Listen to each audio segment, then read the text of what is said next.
We have reached the end of the ARC World Tour, culminating with a series of high-stakes platinum tournaments from across the world in this episode of Granblue Fantasy Versus Rising Highlights.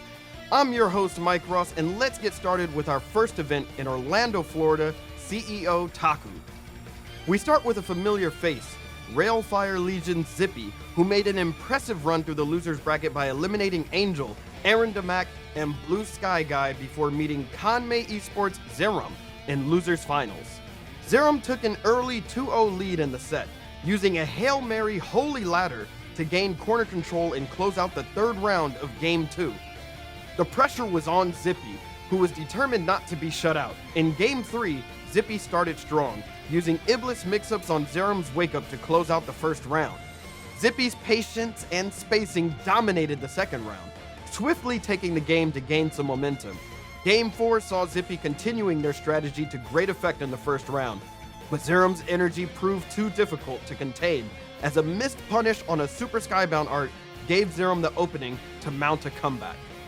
In a decisive third round, Zerum's dash attack pressure finally paid off as they were able to convert into a Super Skybound art to take the life lead. With Zippy on the ropes, a crucial missed conversion allowed Zerum to close out the set and move to grand finals. Zerum faced their teammate and the player who put them in losers, Kanmei Elsa. Fired up from the win over Zippy, Zerum made quick work of the first set in grand finals, sweeping Elsa with a decisive 3-0 and capping off the last round with a perfect. Elsa tried to slow down the pace in Game 1 of the reset, but a well-timed parry and dash attack allowed Zerum to hold on to their win streak. In Game 2, Elsa was finally able to get a point on the board by punishing a whiffed Raging Strike. But despite Elsa's efforts, Zerum's momentum continued to build, constantly emerging victorious in close-range scramble situations to gain crucial corner control and maintain the life lead. An unexpected jump in a close-range situation caught Elsa off guard in Game 4, putting Zerum a round away from taking the tournament. In the next round, a parry gave Zerum the corner control to close out the set, win the title of CEOTaku champion, and 100 points for the ARC World Tour leaderboard. Next, we head over to Yokohama for the first of our high-stakes platinum events, Cygames Cup. Top 8 starts with a clash between legends, the venerable Gamera, who needs no introduction, and Osakana-san, who we last saw from their legendary run at Arc Revo and Senzan. However, any doubts about ring rust were quickly dispelled as Osakana-san took a commanding 3-0 victory over Gamera by constantly keeping him locked down in the corner, closing out the set with an impressive 7 Spears of Lightning combo. Gamera fought through the losers bracket, where they faced their eternal rival Ibushigen Tororo in the losers semifinals. Gamera struck first, reading Tororo's throw attempt in the corner to take Game 1. This dominance would continue as they took a 2-0 lead and reached set point off a conversion from a low into a Super Skybound art.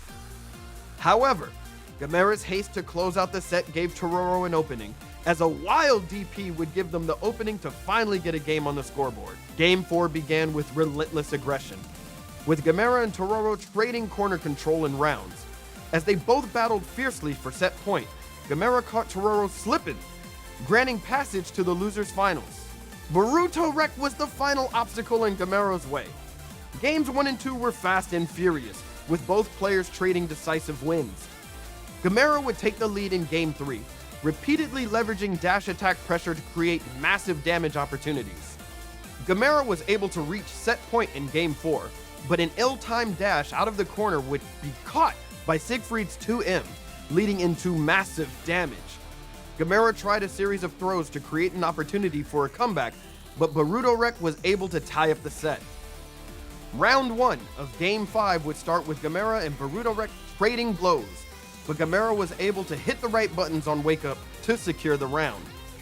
Once again on set point, Gamera was pushed into the corner, but a perfectly timed jump reversed the situation. Gamera did not relent, swiftly defeating Boruto Wreck to move on to grand finals. Gamera was now not only primed for redemption against Osakana-san, but also for a direct qualification to the ARC World Tour finals. However, one question remained. Had these hard-fought battles taken their toll on Gamera? Early signs were worrying, as Osakana-san once again demonstrated their corner pressure, forcing Gamera to make fatal errors in Game 1. However, it seems Osakane-san may have spent all their IRL bravery points, as what followed was a masterclass from Gamera, going on a tear and winning the next 3 games to reset the bracket. The momentum was now in Gamera's favor after the reset, keeping the streak alive to win 2 more games with relentless dash attack pressure. That would again be the key to victory, as it gave Gamera the opening for tournament point in Game 3. Osakane-san would fight back and take the game to the final round, where they were in prime position to stop the bleeding and seize victory. But Gamera's constant throw threats finally paid off as they took the round, the Cygames Cup Championship, and a direct qualification to ARC World Tour Finals.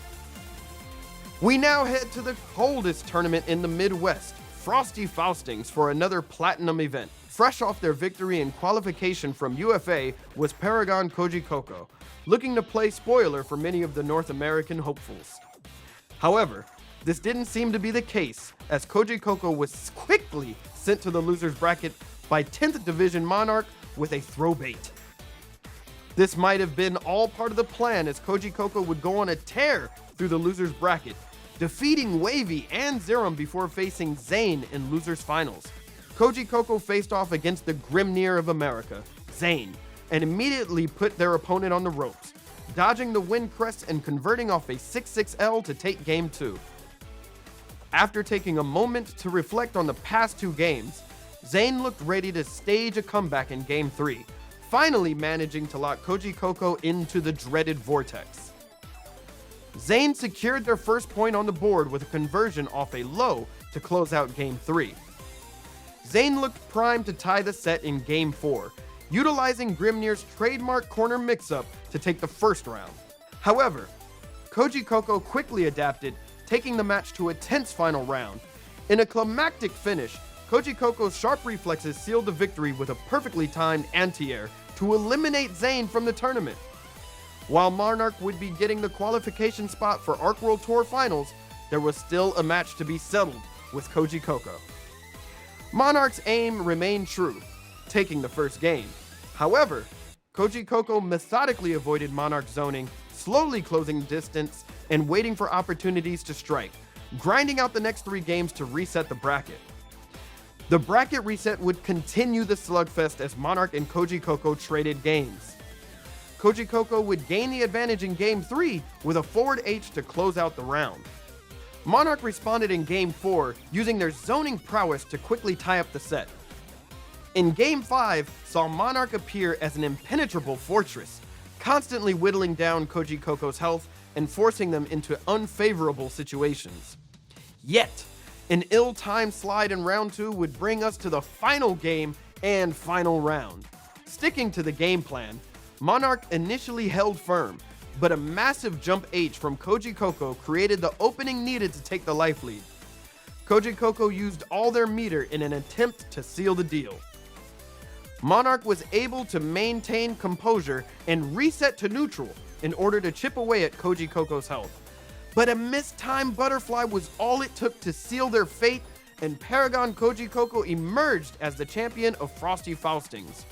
Alright, we are here at the final stop of the ARC World Tour for Granblue Fantasy Versus Rising Kayane Cup in France, and one more platinum auto qualification spot for the ARC World Tour Finals. Almost mirroring Frosty Faustings, Socky was the spoiler for this event, having already qualified from Verse Fighting 12. Just like Koji Coco, Socky was sent to losers bracket early in top 8 by Usagi in a quick 3-0 set. The losers bracket bore witness to a series of high-stakes matches as Socky faced their longtime rival, Fitison. The Socky sweep looked locked in as Socky quickly took a 2-0 lead with oppressive corner control.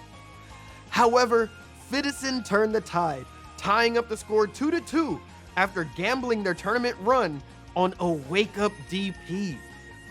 In Game 5, Fitison's impressive series of anti-airs put them at set point. But Socky wasn't ready to bow out yet.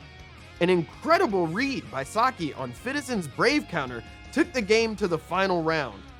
The final round was an all-out slugfest, with both players trading blows back and forth until Socky caught Fitison with a well-timed low, securing the victory and eliminating Citizen from Kayane Cup. Next up, Socky faced a runback against Usagi in the losers finals. This looked primed to be a repeat of the winners match, with Usagi easily taking game 1 by keeping Socky trapped in the corner.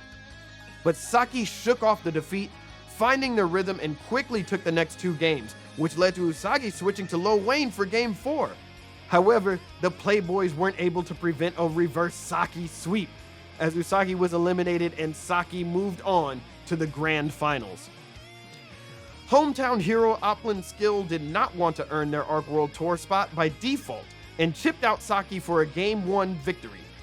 Socky responded in kind in Game 2, then took a lead in Game 3 with a well-timed light wall to deal with Skill's aggression. With the momentum building, Socky pushed it all the way to bracket reset point, but Skill was able to keep up enough pressure from dash attacks to find an opening and take it to the final round of Game 4. The elbows flew fast and furious in round 2, but it was a perfect punish that turned the tide, forcing a decisive Game 5. Socky looked primed to take round 1, but was caught not checking their toes as they were caught with lows that would end the round. Skill's power peaked in round 2 as Soris flexed on his opponent to take the victory, the Kayane Cup Championship, and a direct qualification to the Arc World Tour Finals. We now have our qualifiers set for the Arc World Tour Finals. Who will you be rooting for in Los Angeles? Let us know in the comments, and thank you so much for watching.